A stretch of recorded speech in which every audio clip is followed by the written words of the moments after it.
9 or 10 or something. Or when you start figuring out things that are cool, or I don't know what cool is or anything, but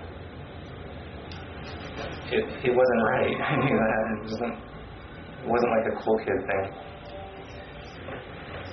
How did you learn about graffiti? That tunnel thing was probably the first acknowledging of graffiti. And then there were some friends at the time that kept on talking about this spray can art that was going on in New York, and we all have to come up with names. So we all came up with names, and we used to go ride around on scooters and catch tags. So you came up with your name around that time? Yeah, I did. Worst name ever. What? Twist. Every place I go, the people I just say no in return. I just tell them I'm a walk in the rain. Wheels turn. Every place I go, the people burn it. I just say no in return. I just tell them I'm a walk in the rain. Still lost in the rain. So much graffiti is kind of like 13-year-old boy, almost more like comic nerd, you know? I don't even know if any of these guys actually look at comics, but it's like that kind of vibe. It's not like high art. It's more like of a popular art.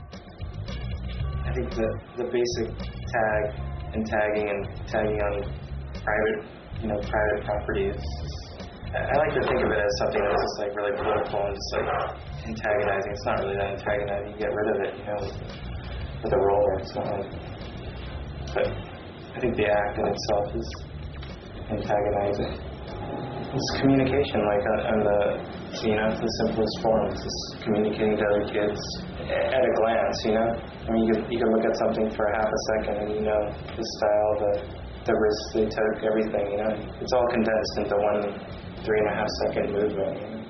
That's what I like about it. It doesn't have any of the gross trappings of the art world or anything. It's just like a kid's tag is a kid's tag, that's it.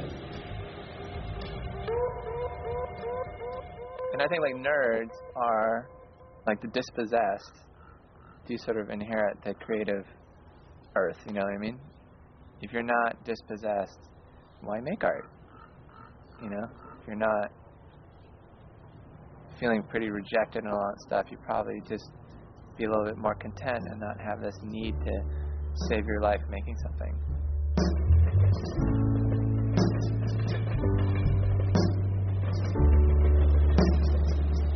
I knew I wasn't an insider, that's for sure. I knew that feeling right away.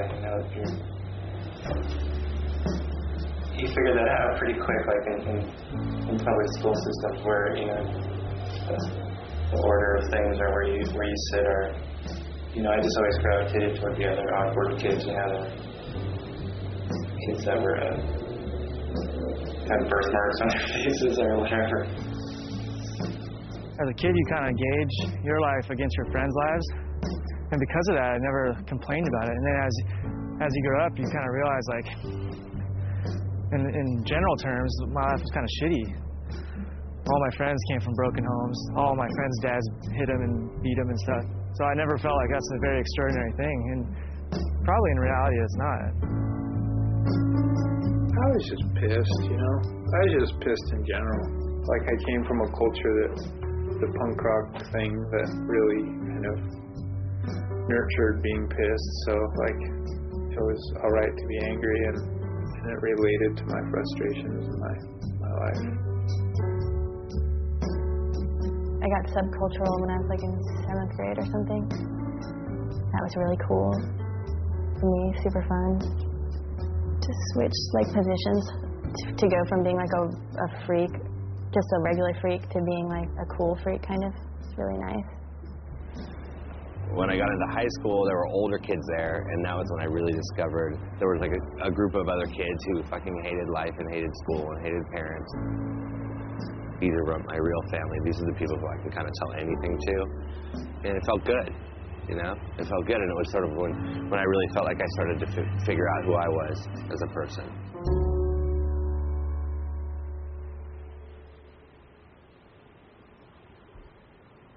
The first thing I believed in, probably as a total belief, is that when somebody was getting fucked with, that you should stand up for them, kind of. And I have done that and not done that for people ever since.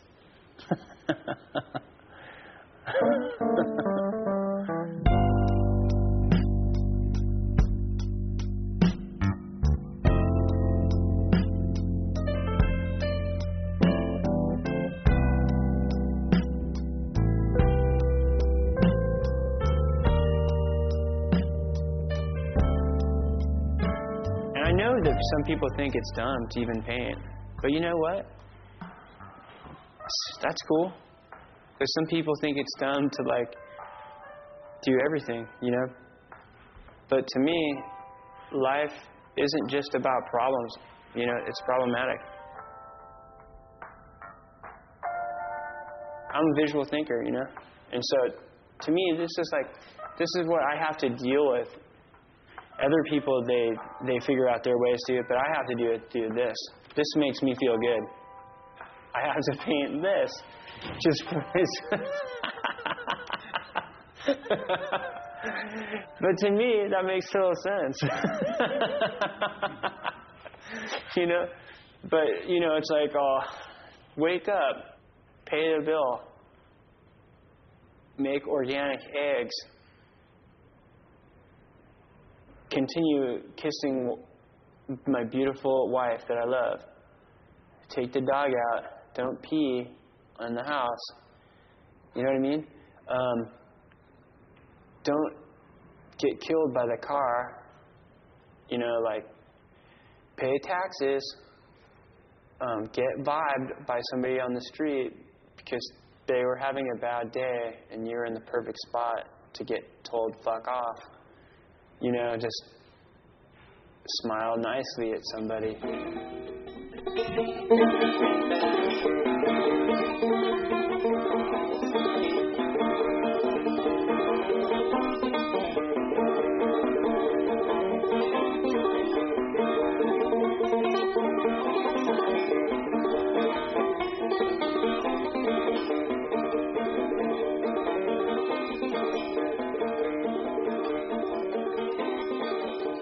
Like, I've got like emails that are from fully like righteous Christian people who are like, I'm really feeling your work, which is totally like which is gnarly, and I'm stoked on that. Like, I'm stoked. Like I got an email from someone who's totally like, I know that you're righteous. Like, they were talking in weird like religious people code of like, I know you're righteous, and I know you're feeling the righteous word.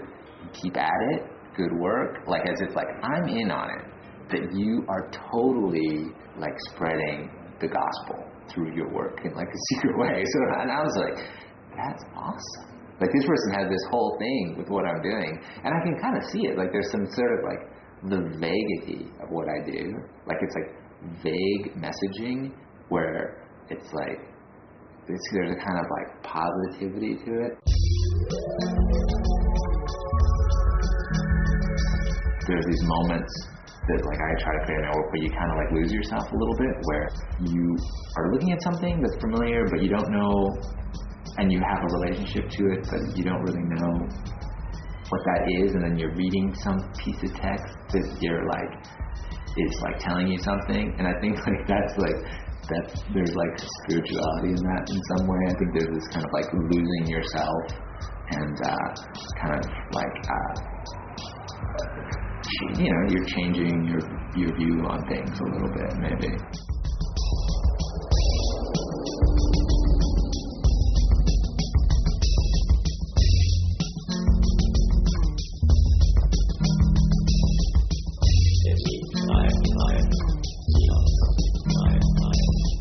I think like funny is one of the harder, more life-supporting, more punk things that you can do.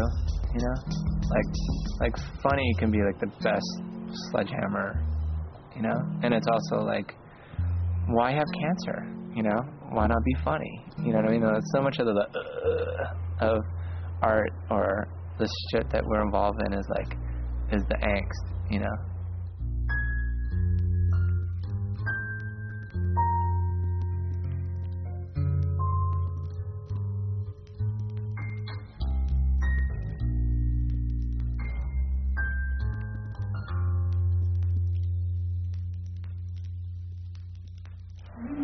Okay, finish it. It's okay. Yeah, finish it. Yeah, we're good. Finish it. You know what? Take a tiny bit off the top. Just a little.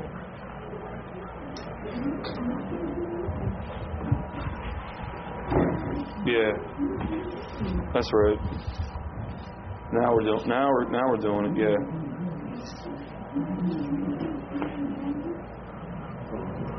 Powerful. But when I first came here in '89, I came over to Williamsburg Bridge. I was like, somehow I ended up in Brooklyn first. Came over to Williamsburg Bridge. When I hit the Lansing Street, the first thing I remember seeing was a cop car totally burned out. Brakes on a bus, brakes on a car, brakes to make you a superstar. Brakes to win and brakes to lose. These here brakes rock your shoes, and these are the brakes. Break it up. And then we went to Tompkins Square Park, and every trash can in Tompkins Square Park was on fire. And I was like,